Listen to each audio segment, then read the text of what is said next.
શ્રીમદ ભાગવતમ સ્કંદ 3 અધ્યાય 20 મૈત્રેય વિદુર સંવાદ શ્લોક સંખ્યા 27। ત્વમેકઃ કિલ લોકાનાં ક્લિષ્ટાનાં ક્લેશનાશનઃ ત્વમેકઃ ક્લેશદસ્તેષાં અનાસન્ન પદાં તવ।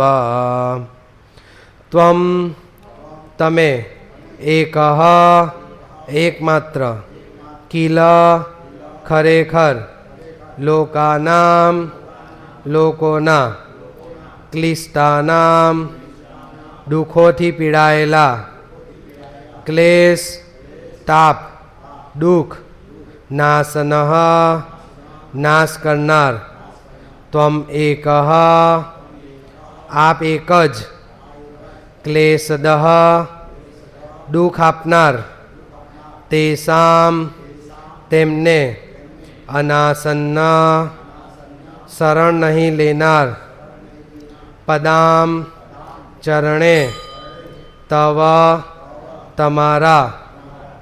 અનુવાદ અને ભાવાર્થ કૃષ્ણ કૃપામૂર્તિ અભય ચરણારવિંદ ભક્તિવેદાંત સ્વામી શીલ પ્રભુપાદજી દ્વારા। શીલ પ્રભુપાદ કી જય। અનુવાદ। હે મારા પ્રભુ, દુઃખી જનોના દુઃખ નિવારી શકનાર એકમાત્ર આપ જ છો અને જે લોકો આપના શરણે શરણાગત થતા નથી તેમને પીડા આપનાર પણ આપ જ છો। ભાવાર્થ। ક્લેશ દસ્તેષામ અનાસન્ન પદામ તવ। આ શબ્દો એમ દર્શાવે છે કે ભગવાન બે વિષયનું ધ્યાન રાખે છે।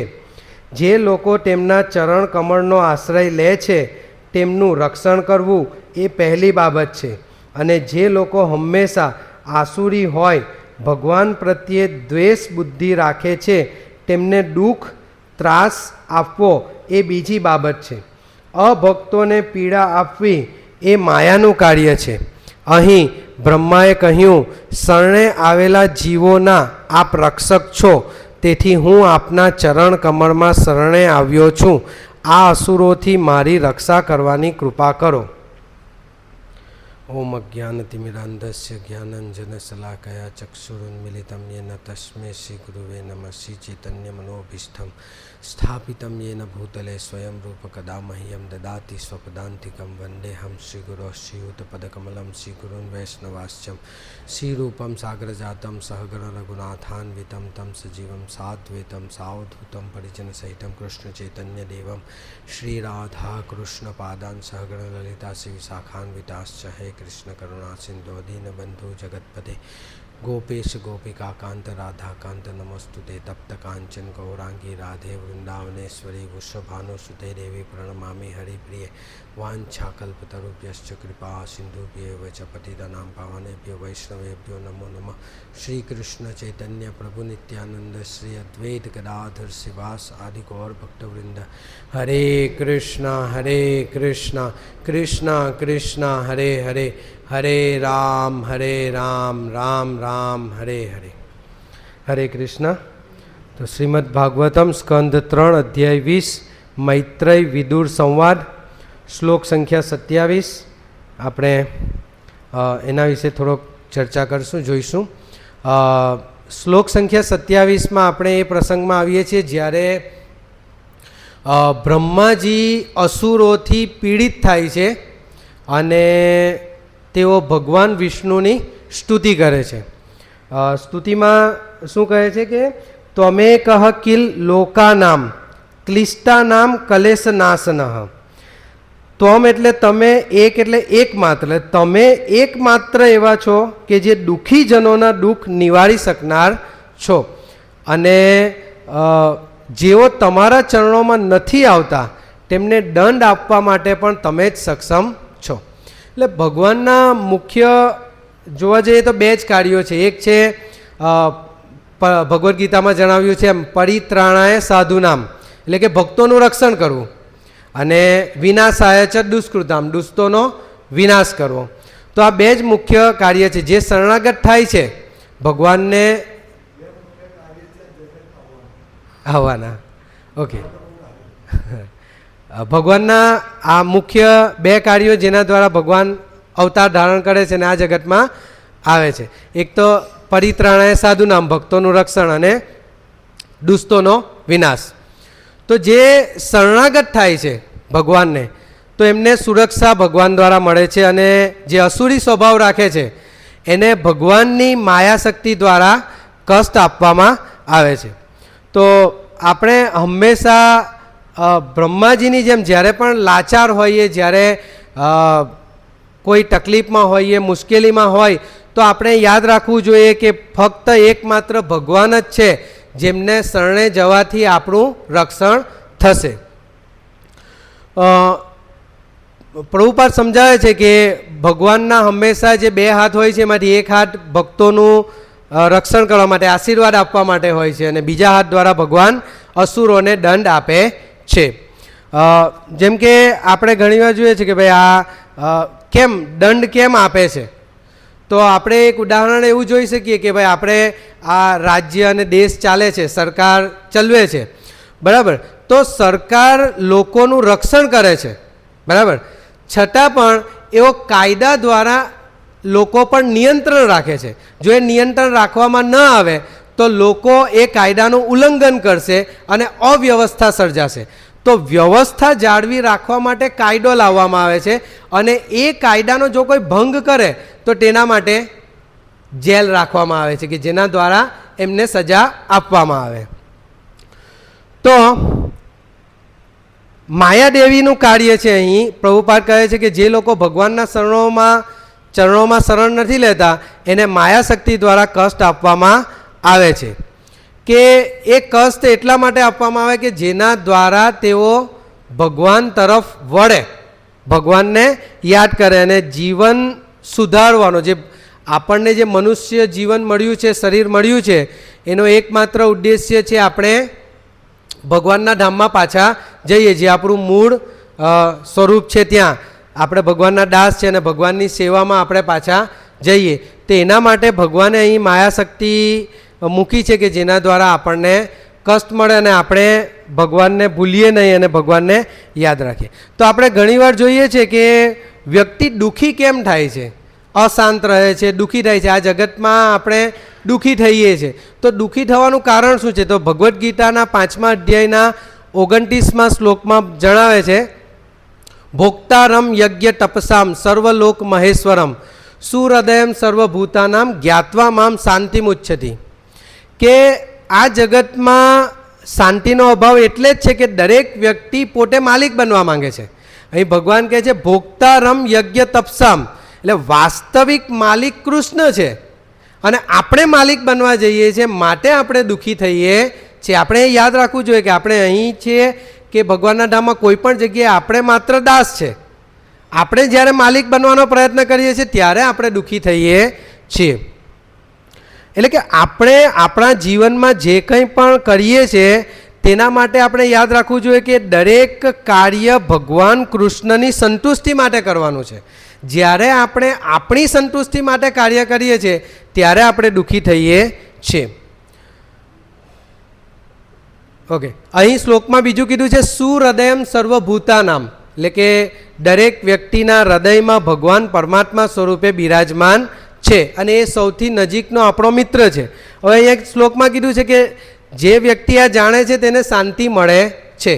તો અહીં આપણે જોઈએ કે કોઈ વ્યક્તિને ખબર પડે કે મારા જે પિતા છે તે પરમ પિતા, રક્ષક, સર્વશક્તિમાન છે, એમના માટે કોઈ એવું કાર્ય નથી જે અશક્ય હોય, તો ત્યારે આપણને શાંતિ મળે કે ભાઈ આપણને ખબર છે કે આપણા પિતા છે અને પિતા સર્વશક્તિશાળી છે ને કંઈ પણ કરી શકવા સક્ષમ છે, તો આપણને કોઈ ડર રહેતો નથી. ત્યારે આપણે નિર્ભય બની શકીએ છીએ. એટલે કે અહીં જે ભગવાને કીધું, બ્રહ્માજીએ કીધું કે દુઃખી વ્યક્તિઓના દુઃખ નિવારવાની શક્તિ ફક્ત તમારી પાસે છે, ફક્ત તમે જ જે તે દુઃખીના દુઃખ નિવારી શકો છો. ભગવાને ભગવદ્ ગીતામાં 18મા અધ્યાયના 66મા શ્લોકમાં પણ કહ્યું છે કે સર્વધર્માન પરિત્યજ્ય મામ એકમ શરણમ વ્રજ અહમ ત્વામ સર્વ પાપેભ્યો મોક્ષિષ્યામિ મા શુચ. એટલે કે બધા ધર્મોનો ત્યાગ કરીને માત્ર મારી શરણે આવ, હું તારા બધા પાપોનો નાશ કરીશ. તો વ્યક્તિના પાપ નષ્ટ થઈ જશે તો દુઃખ ઓટોમેટિક એના પૂરા થઈ જવાના છે.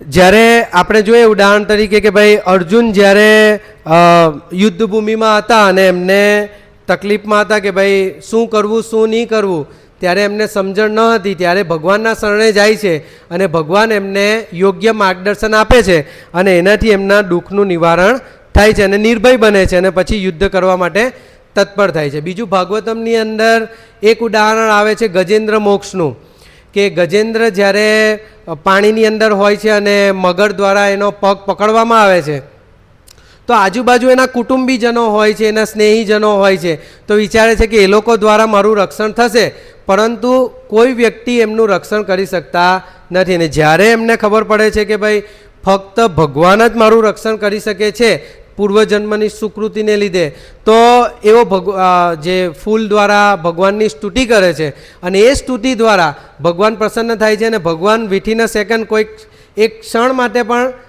રાહ જોતા નથી અને તરત એમનું રક્ષણ કરે છે. તો આ પરથી આપણે શીખવા મળે કે આપણે જ્યારે પણ કોઈ મુશ્કેલીમાં હોઈએ, સંકટમાં હોઈએ, તો એકમાત્ર ભગવાનનું શરણું સ્વીકારવું જોઈએ અને ભગવાન આપણું હંમેશા રક્ષણ કરશે જ એ આપણને દ્રઢ વિશ્વાસ હોવો જોઈએ. આ શ્લોકમાં પણ ભગવાન જ્યારે બ્રહ્માજી છે જે આખી સૃષ્ટિનું સર્જન કરે છે, એ જ્યારે મુશ્કેલીમાં આવે છે કે જે અસુરોનું સર્જન કરે છે ને એ અસુરો જ્યારે બ્રહ્માજીને દુઃખ પહોંચાડે છે ત્યારે તરત જ બ્રહ્માજી સીધા ભગવાન પાસે પહોંચી જાય છે અને ભગવાનને કહે છે કે તમે જ એકમાત્ર છો જે બધાના દુઃખ દૂર કરી શકો છો.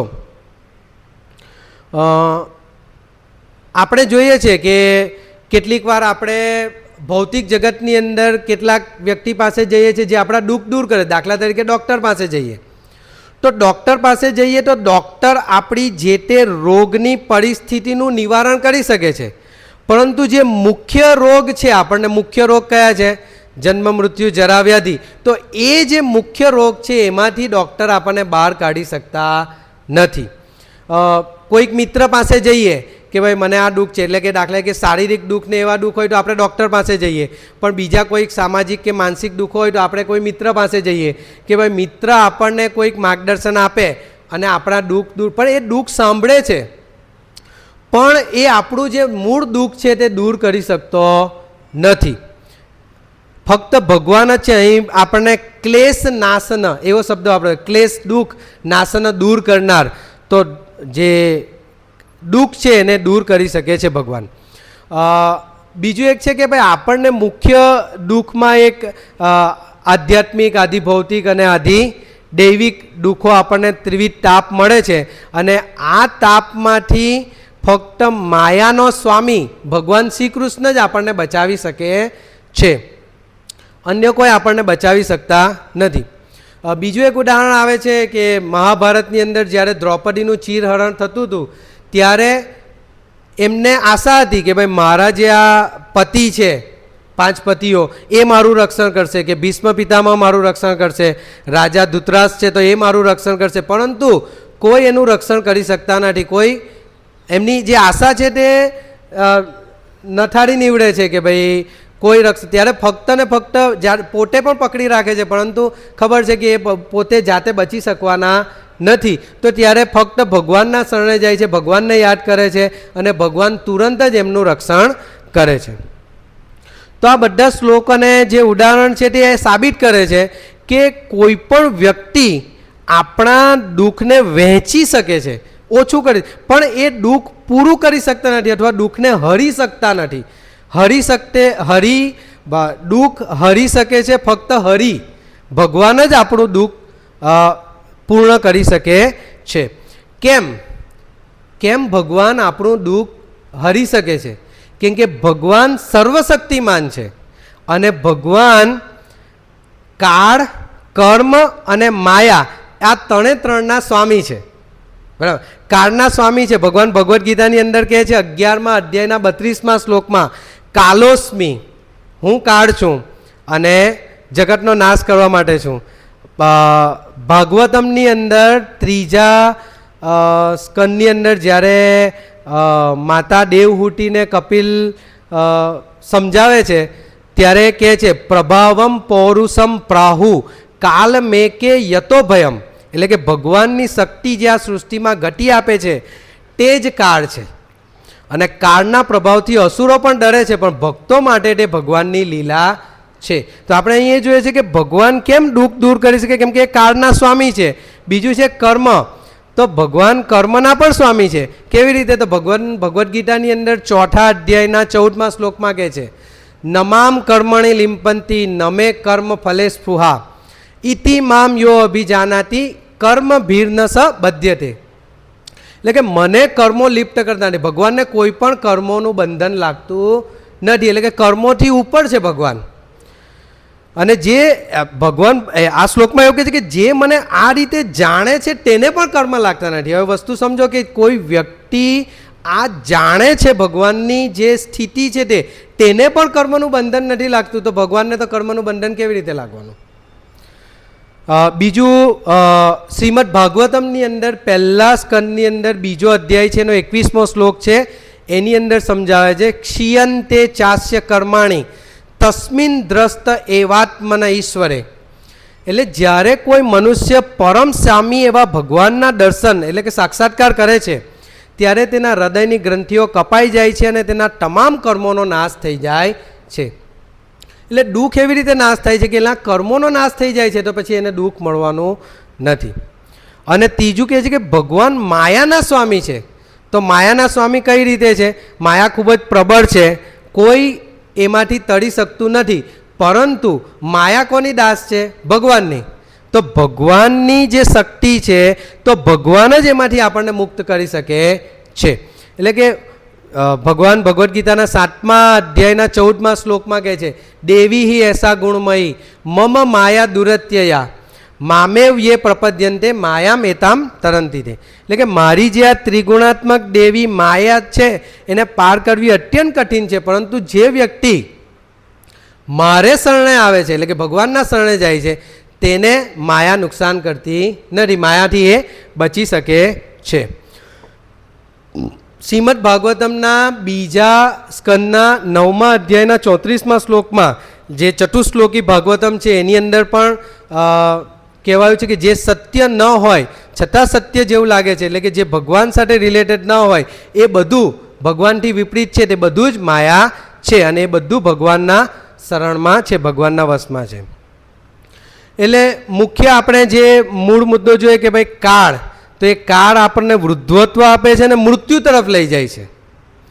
કર્મને કારણે શું થાય છે? આપણે વારંવાર જન્મ લેવો પડે છે, એટલે કે આપણું દુઃખનું કારણ છે. કાળ છે એ આપણને વૃદ્ધત્વ તરફ લઈ જાય છે, એટલે કે વૃદ્ધ વ્યક્તિ સુખી રહી શકતો નથી, શરીરની તકલીફ અને બીજી તકલીફો એને ઊભી થાય છે, એટલે કે દુઃખ આવે છે. અને માયા આપણને ભૂલાવી દે છે કે આપણે ભગવાનના દાસ છીએ, બરાબર છે, એ આપણે ભૂલી જઈએ છીએ કે આપણે આત્મા છીએ, એટલે આપણે દુઃખી થઈએ છીએ. તો ભગવાનના શરણે જવાથી ભગવાન આ કાળ, માયા અને કર્મના સ્વામી હોવાથી આપણને એ દુઃખમાંથી, એ કર્મોમાંથી મુક્ત કરી દે છે, માયામાંથી આપણને મુક્ત કરી દે છે. એટલે કે જ્યાં સુધી જીવ ભગવાનને શરણે જતો નથી ત્યાં સુધી એ આ સંસારના દુઃખમાં રહે છે. એટલે આપણને દુઃખમાંથી મુક્ત કરનાર એક જ વ્યક્તિ છે ભગવાન શ્રી કૃષ્ણ, એ સિવાય આપણને કોઈ બચાવી શકવાનું નથી, એમના શરણે આપણે જવું જોઈએ. અહીં બીજો મુદ્દો એક લખેલો છે કે જે લોકો આપના ચરણે શરણાગત થતા નથી તેમને પીડા આપનાર પણ આપ જ છો. એટલે ભગવાન, હવે આપણને બી ક્યારેક એવો વિચાર આવે કે આપણે આટલી ભક્તિ કરીએ છીએ અને એ કરીએ છીએ તો પણ આપણને પીડા મળે છે, કેટલીક વાર દુઃખ આપણે સહન કરવું પડે કે ભાઈ હું તો 16 માળા કરું છું, 4 નિયમનું પાલન કરું છું, છતાં પણ મને કષ્ટ મળે છે, મને દુઃખ મળે છે, તો આવું કેમ થાય છે? તો ઘણીવાર આપણે જોઈએ છે કે ગીતામાં ભગવાન કહે છે કે પ્રકૃતિના નિયમોમાં કર્મનો સિદ્ધાંત છે. કર્મનો સિદ્ધાંત છે કે આપણે જે કર્મો કરીએ છીએ એના અનુસાર આપણને જે કંઈ રિએક્શન છે તે મળે છે. તો મોટાભાગે જે આપણને જે દુઃખ મળે છે, એક ભક્ત તરીકે કોઈ પ્રયત્ન આપણે ભક્તિનો કરી રહ્યા છીએ અને આપણે દુઃખ મળે છે, તો એના મુખ્ય 3 કારણો હોય છે જે ભગવાન કહે છે કે ભાઈ શુદ્ધિકરણ માટે, જે તે વ્યક્તિનું ચેતવણી માટે અને વિશેષ કૃપા માટે. તો એ 3 મુદ્દા આપણે સમજી લઈએ કે આપણને જે દુઃખ મળે છે ને, તો ભગવાન અન્યાયી નથી, ભગવાન ન્યાય જ કરે છે. ભગવાન આપણને દુઃખ આપે છે તો કે ભાઈ એવું નથી કે ભાઈ આને આપ્યું આને, એટલે કે ભગવાન પક્ષપાત કરતા નથી. એ જે દુઃખ મળે છે તે શેના માટે મળે છે કે આપણા કર્મોને આધીન, કે આપણે પૂર્વજન્મોમાં શું હતા, કેટલાય જન્મો પહેલાં આપણે કેટલા પાપો કર્યા છે એ આપણને ખબર નથી. તો ભગવાન ટોકન રિએક્શન રૂપે આપણને દુઃખ આપે છે અને એના દ્વારા આપણું શુદ્ધિકરણ થાય છે. કે જેમ આપણે ઉદાહરણ જોઈએ કે ભાઈ શુદ્ધ સોનું છે, તો સોનાને શુદ્ધ કરવા માટે એને અગ્નિમાં તપાવવામાં આવે છે. એ રીતે આપણને પીડા દ્વારા શુદ્ધિકરણ આપણું કરવામાં આવે છે. ભગવાન ભગવદ્ ગીતાના 2 અધ્યાયના 14મા શ્લોકમાં કહે છે, માત્રા સ્પર્શાસ્તુ કોંટેય શીતોષ્ણ સુખ દુઃખદા આગમાં પાઈનો અનિત્ય સ્થાન સ્થિતિ સસ્વ ભારત. એટલે સુખ અને દુઃખ આવતા ને જતા રહે છે, અનિત્ય રહે છે, એને આપણે સહન કરતા શીખવું જોઈએ. બીજું છે વિશેષ કૃપા કરવા માટે. તો ભાગવતમની અંદર 10મા સ્કંદના 88 અધ્યાયના 8મા શ્લોકની અંદર છે, યસ્યાહમ અનુગૃહ્યામિ હરિષ્યે તદ ધનમ સને. એટલે કે ભગવાન જેના પર વિશેષ કૃપા કરે છે તેના ધન અને સંપત્તિ હરી લે છે. એટલે કે આપણને એવું લાગે કે આપણે ધનમાં આસક્તિ રાખીને બેઠા હોય છે કે ભાઈ આ ધન મને ઘડપણમાં બચાવશે, અહીંયા રક્ષણ કરશે, અહીંયા રક્ષણ કરશે. આપણે ફક્ત આસક્તિ રાખવાની છે ભગવાન પ્રત્યે.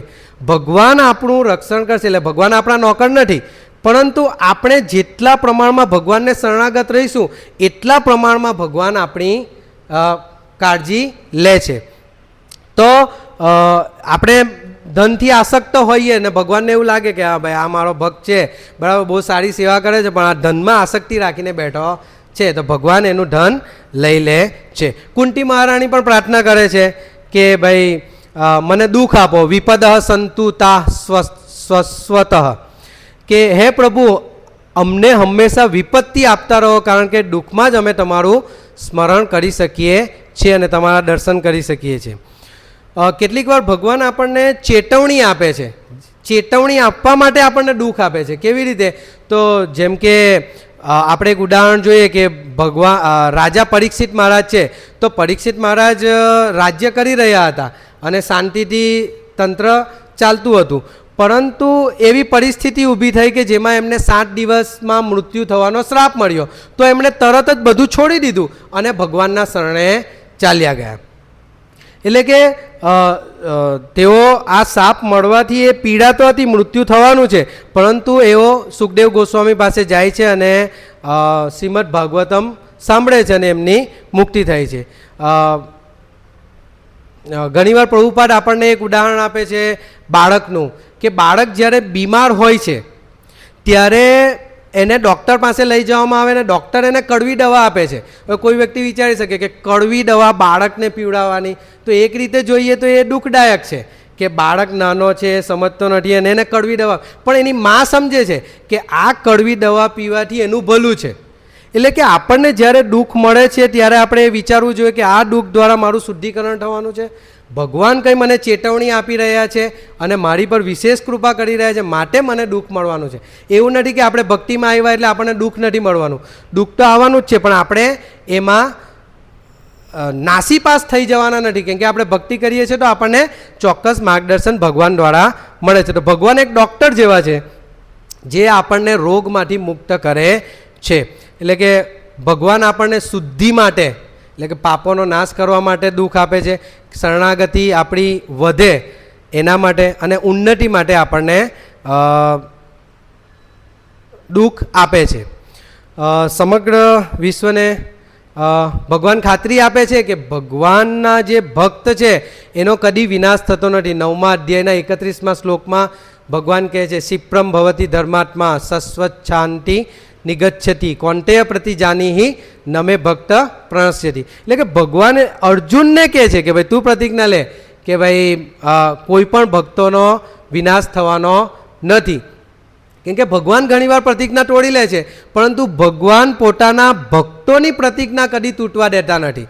જેમ કે આપણે મહાભારતની અંદર જોઈએ છે કે ભગવાને પ્રતિજ્ઞા લીધેલી કે હું કદી શસ્ત્ર ઉપાડીશ નહીં, આ જે યુદ્ધ થશે એની અંદર હું શસ્ત્ર ઉપાડીશ નહીં, પરંતુ ભીષ્મજીએ પ્રતિજ્ઞા લીધી કે હું ભગવાન પાસે આજે શસ્ત્ર ઉપાડાવીને રહીશ. તો ભગવાન પોતાની પ્રતિજ્ઞા તોડીને ભીષ્મની પ્રતિજ્ઞાનું રક્ષણ કરે છે. એટલે કે ભગવાન કદી ભક્તોની પ્રતિજ્ઞા તૂટવા દેતા નથી. એટલે કે વ્યક્તિ જ્યારે અનન્ય એટલે એકમાત્ર ભગવાનના શરણે જાય છે અને ભગવાનના શરણાગત થઈ જાય છે, તો ભગવાન તેની બધી જ જવાબદારી ઉપાડી લે છે. 9મા અધ્યાયના 22મા શ્લોકમાં છે, અનન્યાસ ચિંતયંતો મામ યે જના પર્યુપાસતે તેસામ નિત્ય અભિયુક્તાનામ યોગ સેમમ વહામ્યહમ. તો આપણે એમ ભાગવતમની અંદર ઘણા બધા ઉદાહરણો જોઈએ છે કે ભક્ત પ્રહલાદ છે કે જેમનું રક્ષણ ભગવાને કરેલું કે તેઓ સંપૂર્ણ, આપણે અત્યારે જ જોયું, હા, નરસિંહ ચતુર્દશી ગઈ, આપણે ઘણી બધી કથાઓ જોઈ સાંભળી, અને એની અંદર કે ભાઈ ભક્ત પ્રહલાદ હતા, એમને સંપૂર્ણપણે ભગવાનને શરણાગત હતા કે કંઈ પણ એવું પોતાના પર જે એમના પિતા દ્વારા વિપત્તિઓ આવતી હતી એમના રક્ષણ કરવા માટે જાતે કોઈ પ્રયત્ન કર્યા નથી. ભાઈ તમે જે રીતે મને રાખો એ રીતના, હું ફક્ત ભગવાનને શરણાગત છું. એમને જે દ્રઢ વિશ્વાસ હતો એ વિશ્વાસને લીધે એમનું ભગવાન રક્ષણ કરે છે. એટલે ભગવાન આપણે ઘણીવાર જોઈએ છે કે જે સંપૂર્ણ શરણાગત હોય કે એને ભગવાન સિવાય બીજા કોઈનો આશરો નથી, તેનું ભગવાન રક્ષણ કરે છે. દ્રૌપદી અને દ્રૌપદીનું આપણે ઉદાહરણ જોઈએ, એ જ રીતે અંબરીશ મહારાજનું પણ ઉદાહરણ છે કે સુદર્શન ચક્ર એમની જ્યારે પાછળ પડે છે, પેલા અંબરીશ મહારાજ જ્યારે તકલીફમાં આવે છે ત્યારે તેઓ શાંત જ ઊભા રહે છે, એવું નથી કે ભાઈ નાસીપાસ થઈ જાય છે. બરાબર. તો આવા ઉદાહરણ પરથી આપણે જોઈએ છીએ, પ્રભુપાદ એકવાર આ ઉદાહરણ આપે છે ઘણીવાર કે મૃત્યુ છે તો એના માટે ઉદાહરણ આપે છે કે બિલાડી પોતાના બચ્ચાને પકડે છે, તો પોતાના બચ્ચાને પકડે છે ને ઉંદરને પકડે છે, તો એ બંનેમાં તફાવત છે. બચ્ચું બિલાડીના મુખની અંદર રક્ષણ અનુભવે છે, જ્યારે ઉંદર એને મૃત્યુ દેખાય છે. તો ભક્ત છે તે ભગવાનની સામે જ્યારે આવે છે તો ભગવાન જ્યારે આપણે આ નૃસિંહ ભગવાનની જે કથા છે એની અંદર જોઈએ છે કે પ્રહલાદ મહારાજને એમનો દંડ લાગતો નથી. નૃસિંહ ભગવાનનું સ્વરૂપ વિકરાળ છે, પરંતુ ભક્તોને એનો દંડ લાગતો નથી. તો આ રીતે આપણે આ જે શ્લોક છે એમાં મુખ્ય જે બાબત જોઈ કે ફક્ત ભગવાનના શરણે જવાથી ભગવાન આપણા સર્વ દુઃખોનું નિવારણ કરી શકે છે. અને જે વ્યક્તિ ભગવાનના શરણે નથી જતા એને દુઃખ પણ ભગવાનની માયાશક્તિ દ્વારા મળે છે. ક્લેશ નાશન એ શબ્દ દ્વારા આપણે અહીં જોઈએ છે કે જેમ આપણે ભૌતિક જગતની અંદર ગાડીનો વીમો લઈ લીધો, ભાઈ હવે ગાડીની ચિંતા નહીં, કંઈ પણ થશે તો વીમા કંપની જોઈ લેશે. બરાબર. આરોગ્યનો આપણે વીમો લઈ લીધો, હવે ભાઈ હેલ્થની કોઈ ચિંતા નહીં, કંઈ થયું તો ભગવાન જે વીમા કંપની છે તે મારું જે કંઈ આરોગ્ય છે એની જે કંઈ તકલીફ પડશે કે જે પૈસા છે તે વીમા કંપની ભોગવી લેશે. એમ આપણે ભગવાનના શરણે જઈએ છીએ, ભગવાન આપણો વીમો લે છે કે ભાઈ કંઈ બી થશે ભાઈ હું તારું રક્ષણ કરીશ. બરાબર. પણ આપણને એ પ્રમાણે શ્રદ્ધા દ્રઢ હોવી જોઈએ. હરે કૃષ્ણ. કોઈ પ્રશ્ન હોય કંઈ?